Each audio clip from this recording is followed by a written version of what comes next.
Welcome to Avvabuvva cooking channel. మనం చేస్తున్న recipe banana juice. First 2 అరటిపండ్లు తీసుకోవాలా. మీకు ఎంత కావాలితే ఎంత జ్యూస్ చేసుకునే బట్టి మేము 3 తీసుకున్నాము. పైన తోలు తీసేసి మొత్తం చిన్న చిన్న పీసెస్గా కట్ చేసుకోవాలా. కట్ చేసుకున్నాక మిక్సీ తీసుకొని జ్యూస్ మిక్సీ ఉంటుంది, దాంట్లో వేయండి. దాంట్లో వేసి చిన్న చిన్నగా వేసేసి మిక్సీ పట్టుకోవాలా.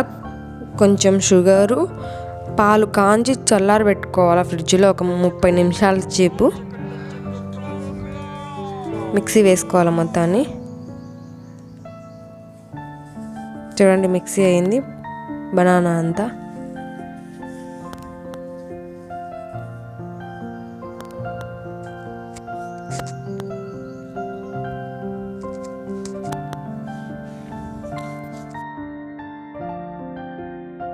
షుగర్ వేసుకోవాలా.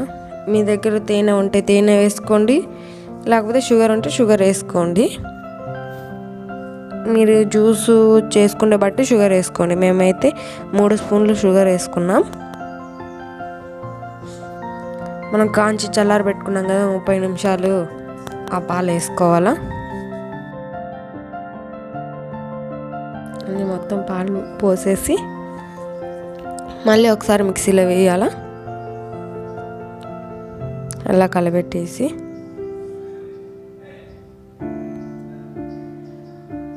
మళ్ళీ మిక్సీకి పట్టేసి ఎత్తుకురావాలా.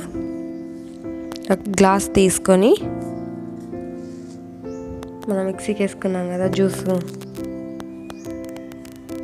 ఆ జ్యూసు గ్లాస్లో వేసుకోవాలా. మీ దగ్గర సబ్జా గింజలు ఉంటే ఒక అర్ధగంట సేపు, గంట సేపు నానబెట్టుకోండి.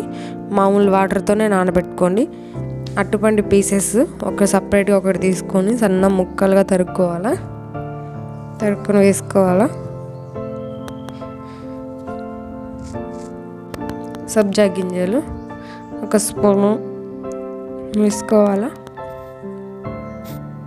అవి ముందుగానే నానబెట్టుకోవాలి కాబట్టి. Dry fruits